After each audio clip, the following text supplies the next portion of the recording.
to the people of this neighborhood and to the people of Philadelphia.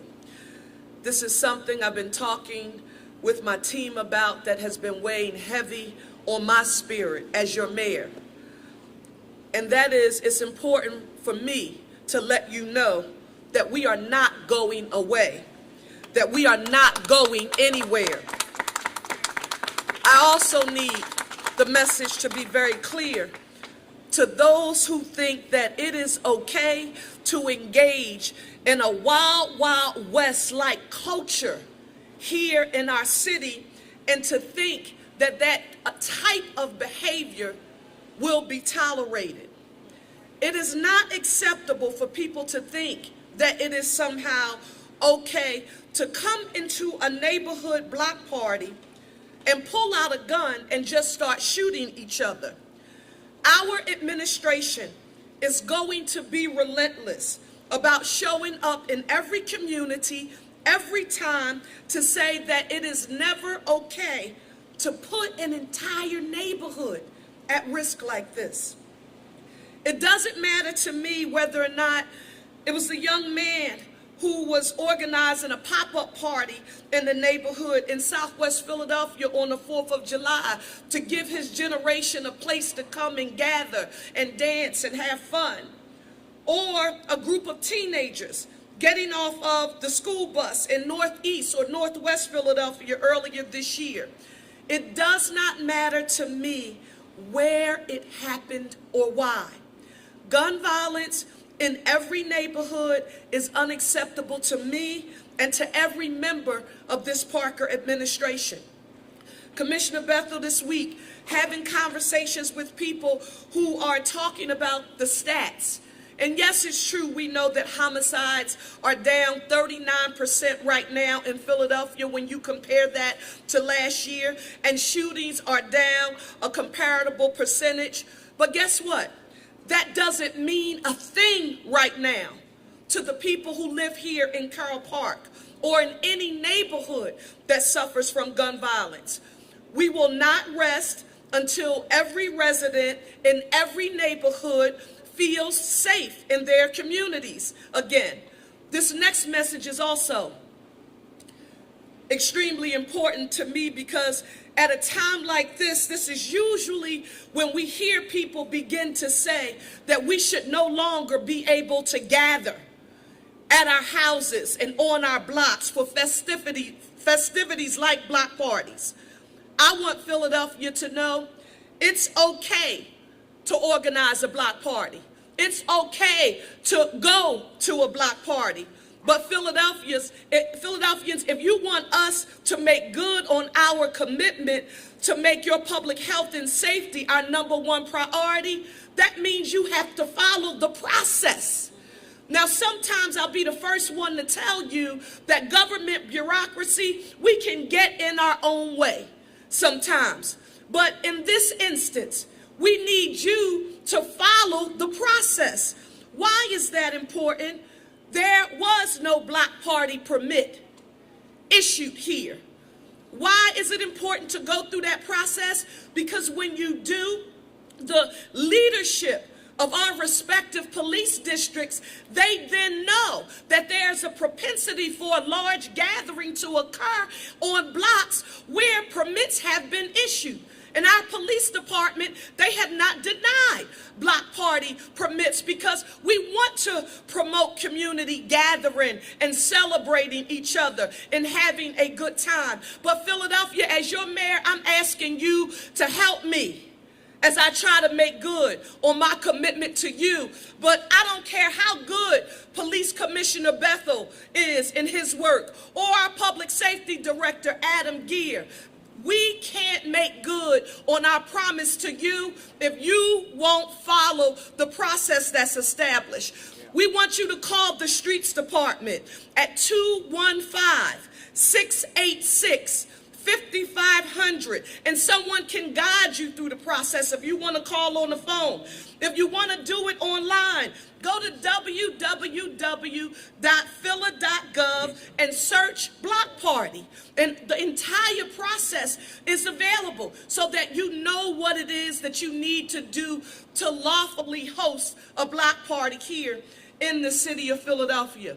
Why are you so adamant, Cherelle Parker, about ensuring that Philadelphia isn't communicating a message to our citizens that we shouldn't be concerned about block parties and large gatherings? If we do that, we have allowed this small percentage of people to hold us hostage in our city, and that is not something that I, as your mayor, am willing to concede. Our police commissioner, Kevin Bethel, he is going to give us details that many of you have been asking about where we are right now. You're going to hear from Adam Geer, our public safety director, and our district attorney, Larry Krasner, along with the council member for this area, council member Curtis Jones, and we'll hear from Morgan Cephas, who is the state rep in that order. But I want to be very clear, Philadelphia, we won't be held hostage by anyone in our city trying to live to the best of our ability and fellowship as residents, but we won't tolerate this behavior, and people are going to be held accountable for these actions to the fullest extent of the law, and we're going to use technology, cameras, and every tool that we have in the toolbox to make your public health and safety our #1 priority, and I don't apologize for that to anybody. Commissioner Bethel.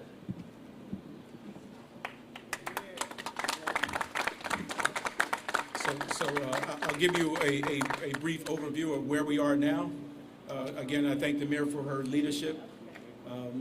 So as you are aware, yesterday around 2:02 a.m., we started to receive multiple calls of a shooting on the highway here behind us. 19 district personnel responded, and at that point we had multiple individuals transported to the hospital. A total of 9 individuals were shot on this location. Unfortunately, 3 of those individuals were pronounced, and my condolences to the family, in particular a parent who lost 2 sons yesterday.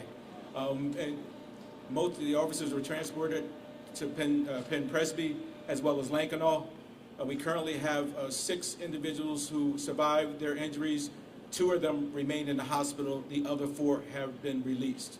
What we do know is that during that period, there was a large group of individuals on the block. During that process, based on our investigation and video evidence as well, there appears to be an argument that turns into a physical altercation. As a result of that, guns are pulled and gunfire starts. This was an incident where we had multiple rounds fired by multiple individuals. We recovered at least 3 types of weapons, a .357, a 9mm, as well as a .3 caliber weapon. We recovered almost 36 CCCs out here, FCCs, as a result of this, as well as 5 projectiles. And so what we have determined at this point, there was a fight that turned into gunfire, resulting in the injuries that we saw here today. Our homicide investigations team was on location. They've been doing a phenomenal job working nonstop since yesterday to do exactly what the mayor outlined, to bring these individuals into custody.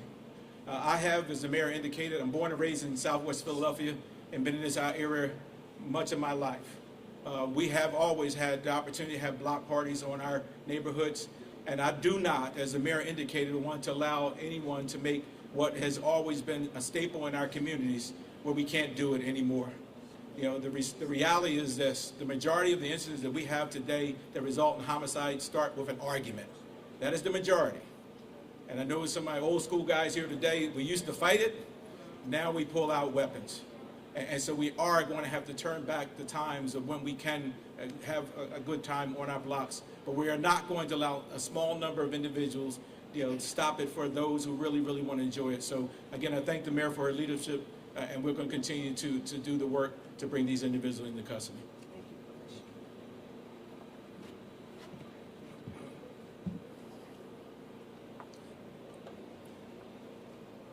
words like thoughts and prayers at this moment only go so far. And yes, the victims and their families are in our thoughts and our prayers. But I can assure you one thing for sure and two for certain, that after we get done praying and thinking, we're going to continue to work. And the work means not just one-dimensional. We're out here with the cameras, but long after those cameras go, we're going to be passing laws that stop bump stocks so that these kind of rate of fire attachments to guns don't start the Elliott Ness wars in our neighborhood. We're not going to stop. We're going to put more police officers on the street. The commissioner has worked very hard to get folk that look like you from neighborhoods like this in our force. This is a part of it. A part of it is that you have the right hand of fellowship or the left hand of punishment. If you want a job, all of these city services out here, we'll plug you in. You need food, you need this, you need that, it's right here. But if you choose to pick up a gun, we're going to be there for you. Because the kid that was on the block that saw this, or the people that were sitting on the porch, don't deserve to live in this kind of combat zone. So we're not going nowhere. We're going to be here, we're going to show up. My mayor, our leader, has pulled together a team that actually gets along. I see my district attorney out here breathing the same air as my police commissioner and mayor. And that's not by chance, that's by work. That we no longer are going to sit in silos while people take advantage of our being apart. We're in rooms working together. We're buying drones. We're getting cameras. We're finding jobs. We're going to give you what you need, but watch what you ask for, because it'll be there for you too. So I grew up in this neighborhood, grew up on block parties and being able to sit on porches like this safely. And the kids that grew up in this neighborhood deserve that type of life experience. And we're going to bring it back. It won't happen all at once. Yeah, there's a 39% reduction in murders, but it's not good enough. We're moving in the right direction, but not fast enough. But let me end with this, that this community has a responsibility too. That when these officers knock on doors and ask to take a look at your camera, and you know what's going on but won't say, that emboldens those people that would violate our neighborhoods to say, it's okay, I'm not going to get caught anyway. That cannot be the message. We have information out here on how you can safely tell us what's going on. Brahim, are you out here? Do you have those flyers? So we got 50 different ways you can tell. You don't have to go and point at the house. You can call, you can text, you can email. You can find a way to let us know what we need to know to save our communities. So we want to change the paradigm where we start working together. My team is going to put these on every door in this neighborhood. And we're going to make sure that you have a safe way to let us know how we can help you. Thank you.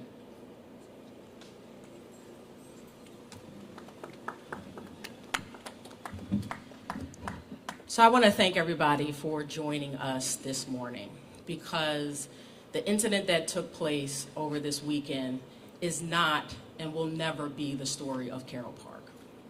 Carroll Park is a community that has come together time after time to host things like block parties, like the councilman said, to sit out in porches and to gather. And there should be no place for this level of violence in any community across the city of Philadelphia. So I do want to offer my thoughts and prayers, because we can do both. We can offer thoughts and prayers for the families, the victims, particularly the community that will be traumatized long after the cameras leaves, long after the mics are off. It is a community that still wants to move to and from throughout their community, go to the grocery store, go to the park where we literally invested millions of dollars in, go to the commercial corridor around Girard Avenue without the fear of gun violence, without the fear of few wrecking it for the masses in this community. So this will not be the end of the story for this neighborhood. So I want to thank all of the Parker administration. I want to thank our district attorney. I want to thank the response of the 19th Police District for getting out here and not just patrolling our communities, but building back the relationships that we once knew there was when we were growing up. Because we do firmly believe that we can gather together in a legal way to ensure that we are able to keep the community together in this moment. We can do that, again, without the fear of violence, and that is because of all of the stakeholders that are out here. I want to thank some of the organizations like the AMIR organization that is out here that doing trauma services to really impact the residents after this moment. And it is going to take us a little bit of time to heal. Like so much in the King Sesson area, like in the Southwest area, like the mayor said with those students that were targeted on the way to school, that is not the story of the city of Philadelphia. Yes, this is our moment. This is a minute where we are dealing with this tragedy, but we have a movement happening here in the city of Philadelphia where we are moving together along each other. We see, again, that 35% decrease in homicides, but we understand that every single bullet, every single shot, every single victim is a real reality for so many communities and so many neighborhoods. But again, it is not the end of the story here for Carroll Park. So we will be out here day after day to ensure that community residents feel safe, that they feel heard, and that they get the resources that they need in order to heal and to improve the community around them. So I thank you all for coming together. Again, I thank the Parker administration for joining forces with every agency in the city of Philadelphia to ensure we move the city in the right direction. Thank you.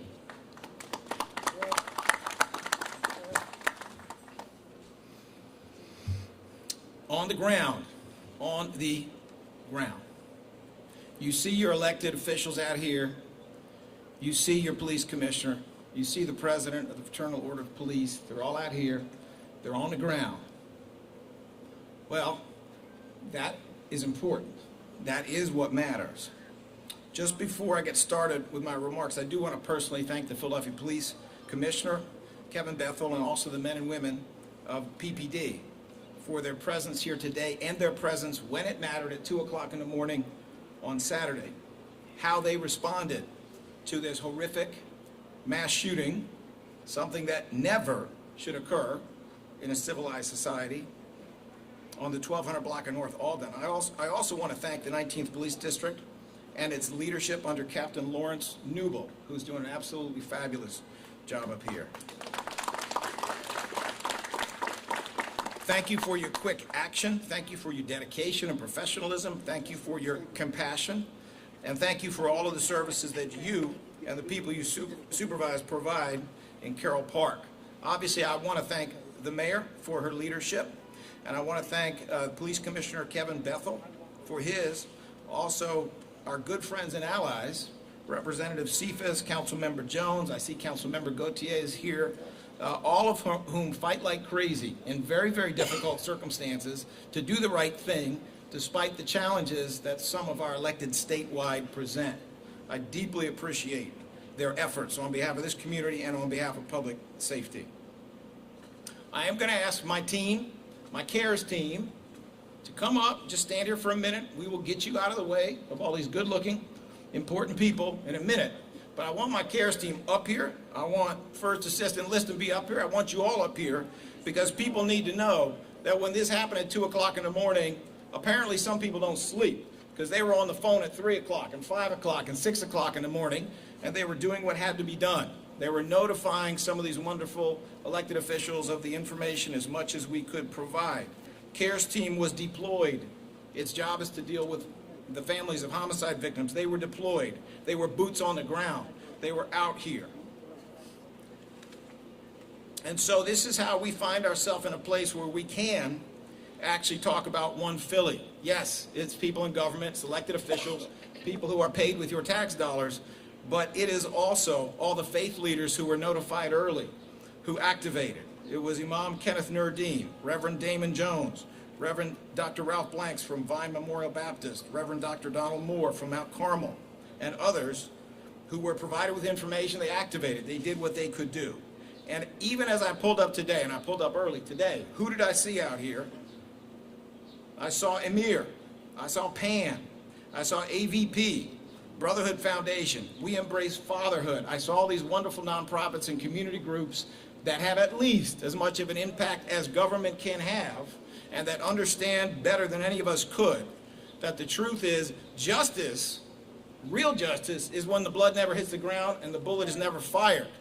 And yes, so we will continue using every tool in the box in terms of modern enforcement, as has been discussed briefly, but we will also continue to support and vigorously support all prevention efforts. It is meaningless.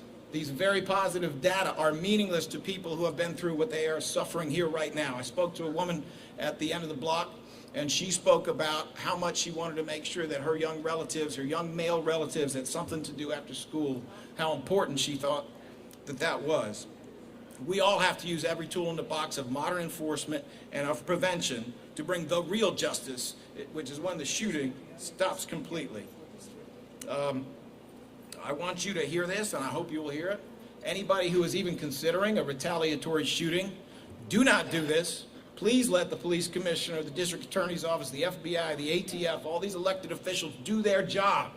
We will catch the people who did this. We will get justice from those people. Do not throw away your life on the notion that somehow you got to settle it when we can settle it better than you, and you can do so without throwing away your life and the lives of other people. Finally, just let me say this. I know that we are all here for the same reason. We have one goal in mind, and that goal is justice. And it looks like real accountability for people who do really terrible things. We're good at that. We've been doing it a long time. We have that jail cell, we have those cuffs, we have that jury, and we have state prison. We have that. We will be able to do that. But I am grateful for all of these wonderful people here, whether they're on the government or on the community side, who do so much together to make things better as we move forward. And I am encouraged when we see this kind of an outpouring of support. We see so many neighbors out here. I am encouraged that this really is becoming what our mayor has urged so many times, an actual, a real One Philly. Thank you.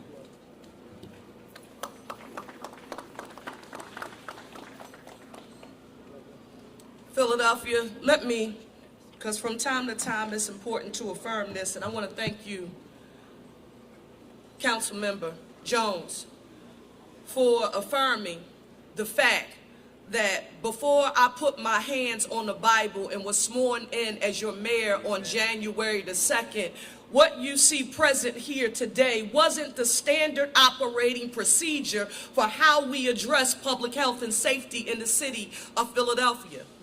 While some can mention, and everybody has a right to an opinion, that the enforcement side is something that we just do, I would argue to you that that wasn't going well. And we heard that from residents across the city.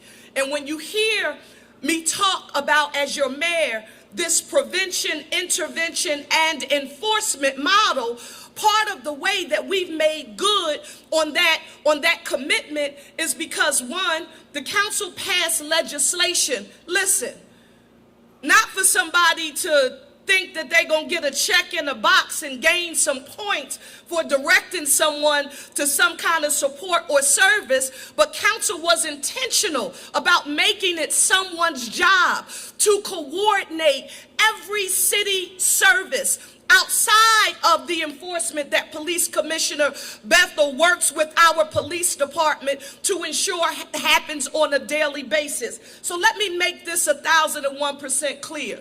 The only way that we are able to be successful is that, one, we should remember to stay in our lanes. Everybody has a role. Everybody has work that they need to do. A role for the community, a role for parents, a role for the police department, a role for your government, to make sure we're giving access to economic opportunity to all people, despite their race, class, or socioeconomic status, that we're putting them on a path to self-sufficiency and home ownership.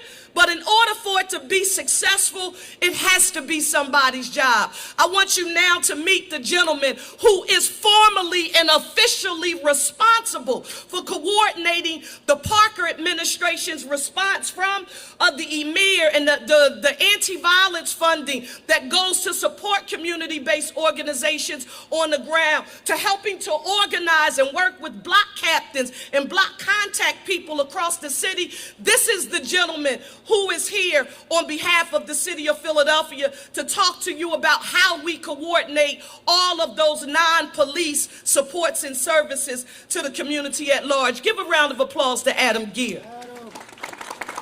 Thank you, Madam Mayor. Thank you. I'm going to stay in my lane. I'm going to stay in my lane. And, you know, another thing that is not normal, I'll say, having been in city government for a long time, is the tremendous individuals who you see surrounding us, right? The unity that you see here, this did not happen by accident. This happened by the leadership of the mayor and her administration, the example that she sets. Everyone behind me, it's been just an absolute pleasure to work with so many different people from the community groups, the sheriff, our tremendous city council. We are all aligned here for the city of Philadelphia. That's what this city deserves. The city doesn't deserve anything less than the best of the best, the brightest of the brightest, each in our own lanes, doing everything we can day in, day out for the citizens of Philadelphia and this beautiful community. I've not spent much time up here. This is a beautiful, beautiful community, and I'm sorry I have to be here on these circumstances today. Let me tell you a bit about, and I want to get this message out to the folks here in this community and at large, a little bit about what our office has done so far, what you can expect from the Office of Public Safety moving forward. Our Office of the Victim Advocate, who Adair Combs is here. Adair, are you here? Yeah. Adair, this is our Victim Advocate right here. Her team was on the ground yesterday. They were surveying the area for our new pilot crime scene cleanup program and offering services. They're doing a tremendous job. We then put out our rapid response unit. This is a protocol in the Office of Public Safety that does organize some of our, what we talk about, that prevention and intervention, right? Those teams that come out and do the work. They were then put into purpose yesterday, and this is that EMIR team. They'll be out there handing out leadership. I believe they're out right now canvassing the neighborhoods. The counselors, right?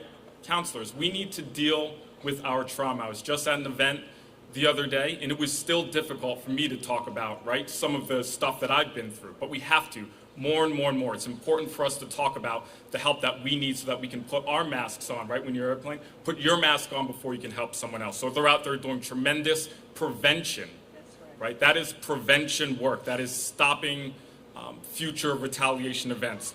We have our fantastic PPD victim assistance officers who are out here. We have CCIP, our community crisis intervention people led by the fantastic George Mosey and Pan and their team. We have the Victim Advocate EMIR Health Center, as I mentioned, and 211. Who here knows what 211 is?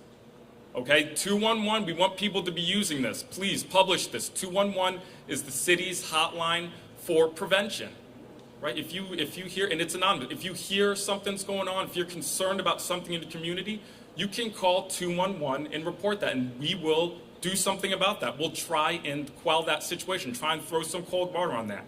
So we have our 211 team out there. We're also going to send telephone messages out to this community with specific requests for help. Time Watch Integrated Services, and yes, the fantastic DA Cares team. That is all coordinated as a part of our Office of Public Safety Rapid Response Team. I want to again say this, 211. There were a lot of people out there. 215-686-TIPS is an anonymous way to get that information to the police department. Let's get the individuals who are out there shooting so that we can have Commissioner Bethel and his enforcement team take care of business and do what they do, right? So if you saw something, if you know something, please call 686-TIPS. You can also email my office, ops@phila.gov. Please do that if you have any other questions, concerns, thoughts, things that we can help. OPS as an Office of Public Safety at phila.gov. You know, there's as my good friend says here, there are too many damn guns in the street, right? There are too many damn guns in the street. Leave you with this African proverb, which I heard recently, and it really hits home to me. That a youth, right? A youth who feels shunned by his community, doesn't feel a part of their community, will burn it down just to feel its warmth. Right? Burn it down just to feel its warmth. We are the community. You are the community. We are wanting to bring folks in. We are wanting to get resources out. We have availability to those resources so that we can make those young people feel like they have something to live for, right? Give them options and opportunities. So please do not hesitate to reach out to me or anyone in my office so that we can continue this march forward together, unified. Let us start here. Thank you, Gear. Let us start here. If you have any questions for any of us, yes. Hi, you mentioned that two of the deceased were brothers. Can you please elaborate on the connections between the victims, if possible? I won't elaborate, other than that, we do have two brothers who were killed as part of the three. You're saying elaborate on what? Or like the relationships between the deceased, they all know each other? What was the nature Well, we know they're brothers, right? They two were here together. We don't have that information at this point. No, you're welcome. Do you have any suspects or suspect minds? We are working diligently through the process. The homicide team is doing a phenomenal job of bringing things together, and we were not prepared to share that at this time. Are the victims and the suspects, do they know each other, or was this just like a random brawl? Yeah, you got to say, it's been a little over 24 hours since this incident occurred. We have a lot to sort through as to where the connections of any of the individuals are. We do know that they were here on this location, but other than that, we don't know the connection. How many shooters? We do have FCCs from 3 different types of weapons, so we can say through our investigation that those weapons were fired on this scene. We did recover 3 weapons. I may have not said that in my opening. 2 of them were covered on location. Another one was recovered back at the hospital. Well, I don't need to get into the specifics of the guns, but they match the ballistics that we have. Commissioner, were any of the victims, are they suspects in shooting? And also, were there 2 groups or more shooting at each other? What was the So give me that one more time. Were there 2 groups shooting at each other, or Correct. 3 groups, or how? I can't say what groups, you use word groups, but what we can tell you that this was a gun battle. That much we can tell you. It was not an individual who just came up and randomly started to shoot down the block and shoot 9 people. There is an absolute gun battle that goes on for, though it seems long, it's a short period of time, and we have that as part of our investigation. And again, are any of the victims, were they shooting? I'm not prepared to tell you that at this point. That's part of the investigation. At this point, we would not be able to release that information. And there's no way to know that at this point. We have a lot to sort out before we ever get to that point. Excuse me, Commissioner and Mayor, as a part of the community, and actually, I will say this, I live around the corner, and those kids are kids that I know, okay? So this is a different perspective completely. A part of the community, and I've said this at several press conferences, my daughter, who's 18, has never left her room. They can't play outside. As a part of the community, the number 1 issue is guns. And I know that all of you have been fighting this because I'm in the room with you. We haven't heard much about it because we're going through transition. Where are we at with guns and gun violence, period? Because everything that comes up is a fight where a gun comes into play. If there are no guns, they would have been out here fist fighting, all right? Seriously. So that's the number 1 issue. The issue is the guns. Kids and people are going to have their arguments. They're going to have their disagreements. And I'm saying that specifically because people have arguments and disagreements. But if it's a gun in the room, then the gun comes out. And I'm saying that specifically so that people understand what I'm saying. So what are we doing about guns? I know that you guys are doing policing because, again, I live around here, so I see you. But what are we doing to deal with the real elephant in the room? Like, it's real. Listen, first and foremost, I just want to, I hear you, and we see you, right? I hear your frustration, and for somebody who grew up out here, I have the same frustrations you have. Last year, the police department took over 6,500 guns across the city of Philadelphia. 2,500 of them are crime guns. So when you say there's a gun problem, and I know the director said it as well, we do have a gun problem. I mean, we continue to work because that is the epicenter of where our violence stems from. We are working with the district attorney's office. They have their teams and their groups that are working with us to address the issues of when we recover, we arrest somebody with guns. But it goes to what the mayor's comment said earlier. This area has not seen the high level of violence that we've seen across the city. And so, in fact, we have to commend the community here and folks like yourself for keeping this community safe, first and foremost. And so that's the first part of when the community is together to minimize. What happened here was not representative of the community and what the men and women in this community have done to keep it safe. But we also recognize that we have a lot of work to do.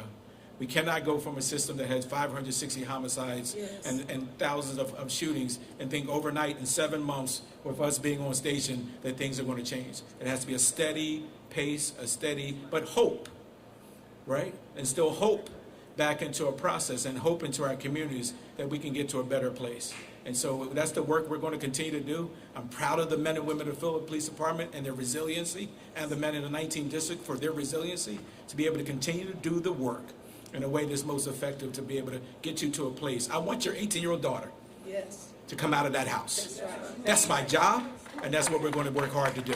Commissioner, if you can you provide some guidance about what Philadelphians should do if they find a weapon in their house? They see you right now and they say, well, I'm going to check my house. Yeah, listen, I've said that more than a few times now. These are the average age of the individuals here today were 23 to 33 years of age. But I also encourage anyone who has a weapon in their home, just call 911. My officers will come out to the location and recover that weapon. We will not be arrested. We can't arrest. It's not, if you turn over that weapon to us, we would more than glad to be able to take that from anyone across the community who's searching their home today and have an issue and want to turn that weapon over. I wouldn't tell you to put it in there and bring it to the district because that could create other issues, but call us and we'll come out and take that weapon. Okay. Before we get there, I also just want to affirm, because the second part of your question is about, as legislators, the electeds, what are we doing about the influx of illegal guns that have found their way into our communities? I would argue that we use an intergovernmental approach. I know people hear me say that term over and over again, and it just seems like a word, but that's why federal, state, and local government have to work together. Councilmember Curtis Jones, he led the effort here in the city of Philadelphia for us to sort of ban the use of bump stops here in the city of Philadelphia. And people said, well, as soon as the legislation is passed, I don't know if you remember the day, there was an article, Council Member Jones, saying Philadelphia's going to get sued if they enact this into law. And Council Member Jones and I, Council President Johnson, members of council, we stood and say we have a strong law department. We're willing to fight in court. So it's a multi-pronged approach. It's a legislative battle at the federal, state, and local level, but it's also a governmental approach where we ensure that it's not okay to illegally carry a weapon here in the city of Philadelphia. And so we've got to attack it in multiple ways. This will be the final question. One second, yes?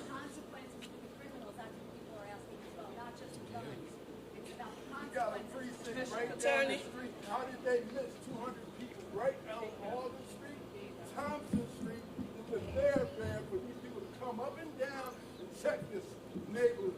How did you miss that?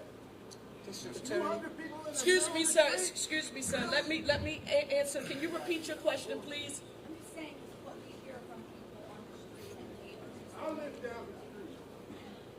About what? Say, I want you. Okay. We hear from people as reporters and we interview people on the streets that it's not just the guns, they say, what about the consequences? So the consequences are very important. If you look at the last time this was studied by the legislature, they found that the sentences for 6105, which is felon in possession of a weapon in Philadelphia, were the longest in the state. Okay? So let's not get it twisted. Let's work with the facts. Let's work with the truth. Let's go there. PPD is up against a tremendous challenge, a terrible challenge. And they do the very best that they can, and we do the very best that we can under these circumstances. But make no mistake, the biggest threat to public safety right now in terms of guns is a United States Supreme Court that has turned on both faucets and said we need a gun in every diaper. We need people of every age to have guns. We need to be able to print them on 3D printers. Yes, it's nuts. It's totally unacceptable, and there is something that voters can do about it almost right away. I'm not telling you who to vote for. I am telling you that we can no longer tolerate having members of the Supreme Court who want to flood the zone with guns all day, all the time, and we have an election coming up. So I encourage everyone who cares about your public safety not only to support PPD, not only support the DA's office, the mayor, and all the efforts we're making with our federal partners, but I urge you to get out there and vote. Vote for your safety, vote for your children's safety, vote for the next president who is going to make sure that guns are not coming out of your faucets. This is the final response, and it's to the gentleman who spoke in the back. He was to the left. I want you to know that we hear you when you talked about the large number of people who gathered. That's important for us to know.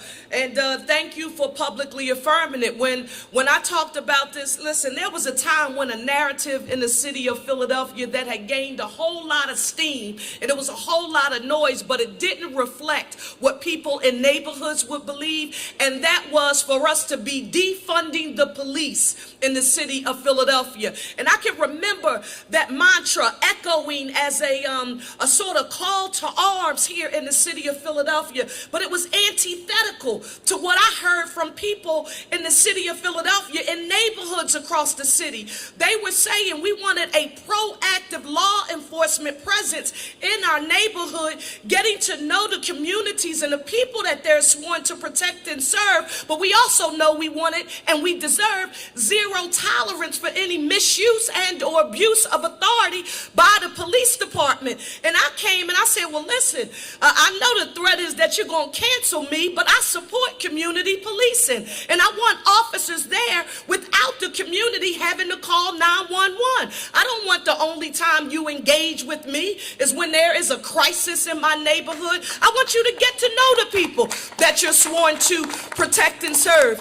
In this instance, and this is what is strange, guess what did not occur? Not only was there not a formal and official permit so that the leadership of the district, who you all have just lifted up, would have had that, so on the list of daily public events taking place, guess what? There was not one call made to the police department.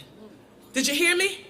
Our commissioner and his team, they have checked the 911 call logs. Is that accurate, Mr. Commissioner? Yes, ma'am. And no one called. And so when you trust the process, and we want you to gather, but trust the process, call, go online, complete the application. The grandma would say, make sure you do it decently and in order. That means gather, but do it right. Then we get a chance to focus on that prevention side, and we get a chance to come by before any bullet, comes out of a gun. Why? Because do you think it would have made a difference if the captain would have known that day and his officers would have known? And imagine if an officer every hour or two would have just been walking through the neighborhood saying, nothing's going on, y'all, just checking, how's everybody doing? But then before I engage in any kind of activity, I don't know if there's a chance that law enforcement could be coming through. That's what we're saying to you, Philadelphia. We won't let this kind of culture prevail. It is not all right with us. Prevention, intervention, and enforcement is what I stand on as your mayor, and I'm not going to allow anyone to shame or guilt me into thinking that should not be our number one priority here in the city of Philadelphia. I just won't have it. If you have any additional questions for any of the electeds or folks gathered here today, feel free to ask. Thank you for your patience. We won't stop.